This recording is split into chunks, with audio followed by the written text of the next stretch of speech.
Sorry, I didn't see you guys there. I was just searching for my opponents for the next round. Gosh. Anyway, listen, Liverpool 3, Brighton 2, or Brighton 2, Liverpool 3, because they were the home team. Listen, it was the second Premier League team we've been given. We've been drawn in the Carabao Cup, and we still won. We still won. I mean, I don't really know what else to say. First of all, I do know what to say. Listen, make sure you are hitting that like button right now, so I don't have to remind you guys later on as well. Make sure you subscribe to the channel. We're on our way to 12.8K. We're on our way to 13K, so let's get there ASAP.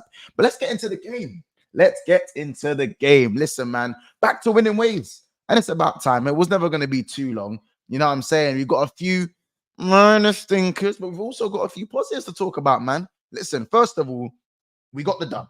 Most important thing, you get through the round, you rotate, and you go again. A lot of match changes today. We saw Jaros with an absolute man of the match performance for me. That save in the second half, mwah. Are you crazy? What? I was thinking, I wrote Allison? I thought I saw Allison for a second. I didn't know who I was watching, right? I didn't know who I was watching. So we're going to talk about Jaros. We're going to talk about Joe Gomez, who I was very, very impressed with. Quanza, I mean, my stocks, bro. We're gonna talk about that as well. Robbo, of course. Bradley came back into the side. Endo had a start. Jones and Sobo were in the team today, and of course, Diaz and Gakpo were in the team. Also, Diaz played on the right, Gakpo played on the left. So yeah, we're gonna talk about a few of the performances. The first one that I want to speak about, is obviously just in general the mass rotation. We rotated heavy and we still looked very good at times. I think we controlled the game, but I felt like Jaros had to make some saves. There were some opportunities. There was a save in the first half that Jaros makes. It's literally a one-on-one. This was a one-on-one save, and he kind of spreads himself very well, very much Allison-like. And of course, for me, Tariq Lamptey doesn't hit the ball with enough conviction. And what I wanted to see today was control, and to kind of just see what we were like without Mo Salah, without the likes of Mo Salah, without the likes of McAllister, without Gravy Boat, and see where we're at. And for me, Brighton, they also rotated. They also had Lewis Dunk wasn't playing. I was quite impressed with some of the chances we created, but I still feel like we needed to be we just had to be more convincing in front of goal. Yes, the goals came in the second half, but I feel like it took a bit too long for that to happen anyway. What I would say is that Cody Gakpo is a monster in these competitions. Scores a brace. That first goal from Cody Gakpo. Are you dumb? Are you? Hey, listen. Rocket. Absolute rocket. He Harry Kane that shit into the side netting. The keeper had no chance, blood. On Alicia Keys, bro, he weren't seeing no one, blood. It was crazy, G. I swear to you, if Gakpo's gonna, he loves to cut in and hit that, but he needs to do that more often because he's tried that shot about 50 times, and that's the first time it's come off far post. The reverse one's the one that's been going in a lot more times, but I believe that's 6 starts for Gakpo this season and 6 GA. You know what I'm saying? He is lethal in this competition, so I'm really glad that he's able to score that goal. There was also a chance after that where, again, the header comes back across goal for Brighton, and Jaros is going the other way, and he tips it onto the post. And this is at 1-0, by the way. That was a crucial save. And I'm over the moon that Jaros has managed to pull that save off. It's brilliant for his confidence. He had the first save in the first half. And overall, he wasn't crazy busy, but he pulled off some amazing saves when he needed to, man. I'm not going to lie. Yes, he was unfortunate with the first one, with the rebound where I think he should be pushing out wide, but I think he saves it with his legs and it bounces back to Adingra. Obviously, one of my favorite players outside of Liverpool, by the way. So it was interesting to see what was going to happen from them. But then we saw again, it was a 3-on-1 opportunity. And for the life of me, I do not know how we don't score from that. It's literally Diaz, Gakpo, and Soboslai. And this guy, blood, Soboslai, fam, I'm worried, G. I'm worried. Yes, the pass from Gakpo wasn't great. It was bouncing, but he had enough time to control the ball and to slot it past the keeper, and this guy still couldn't score, fam. Soboslai worries me at times, man. Everything off the ball he does is great, but on the ball, it just jars me and it worries me. His limitation and the fact that he's gun shy as well. But listen, we won the game, innit? But just because we won the game, I'm not a fan of just because we won, we can't criticize certain players. You know what I'm saying? And for me, Soboslai at times, again, has to be more conviction, bro. He has to score that. because that's at 1-0, by the way. Yeah. Gakpo gets a similar opportunity again, slaps it near post, 2-0. Absolutely brilliant. Brace for Gakpo. No complaints with him in his performance. Tyler Morton, I was very happy with today as well. I was happy with Tyler Morton. I think it could have been a bit more at times, but you know what I'm saying? I was happy with Tyler Morton's performance. Curtis Jones was really good on the ball in terms of slowing the game down and making sure things are still ticking in the midfield. So I was happy with that. When we play this type of football in the midfield, I am happy. Brighton have an incredibly high line. And if they play that high line against us in the Premier League, boy, we should get a lot more joy than we did today.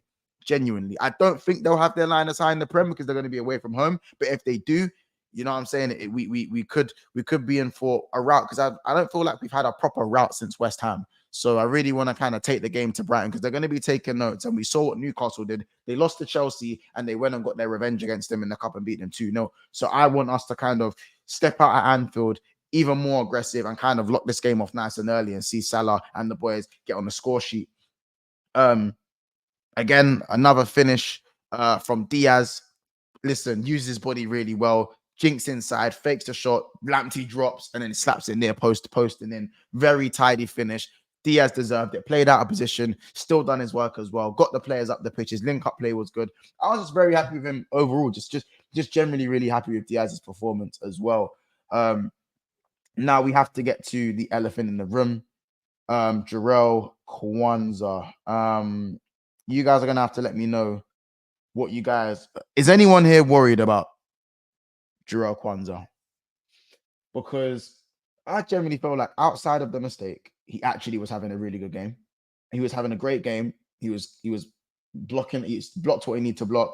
He was breaking the lines of his passes. His touch was fine. He was winning his duels. He didn't seem unfazed by anything. And then the moment came where he tries to dribble out with the ball, overruns it, plays a pass back to McAllister that's clearly out of his path, and it does eventually lead to the goal. Can it be prevented? Are there phases after the pass that leads to the goal? Yes. I think Jarrell should do better. As I said, the save goes straight to Adingra when I think he should be palming it wide. But I just feel like that mistake, it just really got to him. And that's what I didn't want to see. I wanted him, if he's going to make a mistake, keep your head and you go again. And, you know, we kind of just had the rest of the game. He finished the last, even though it was only 2-1 at the time. It was 2-1 at the time when they're back in the game. You use that moment to kind of go, cool, kick up the arse. Mistakes can happen. Try not to be in cruise control too much, and we continue playing our game. But it kind of just got progressively worse over that next 5 to 7 minutes. He then played a pass straight into the opposition. I think he lost the ball another time, and then at that point he gets subbed off for Konate. Konate comes on and gets a yellow card immediately, and it all becomes a little bit janky for the last 5 minutes, and especially us. And then of course they shoot again before he comes on for Konate. I know he can't do anything about the shot. It deflects and goes in, and it kind of highlighted where his head was at after conceding that mistake that led to the first goal. You know what I'm saying? Lamptey shoots, hits him, goes in, can't do anything about it. Neither can Jaros, but I just feel like his head went after that happened, man. And I do worry a little bit for Quanza. He's someone who has great perseverance. He's very resilient, and up until the 81st minute, he was having not unbelievable. He was having a good game. Same with Joe Gomez. Really impressive Joe Gomez back in that centre-back role as well. Robbo, okay at times.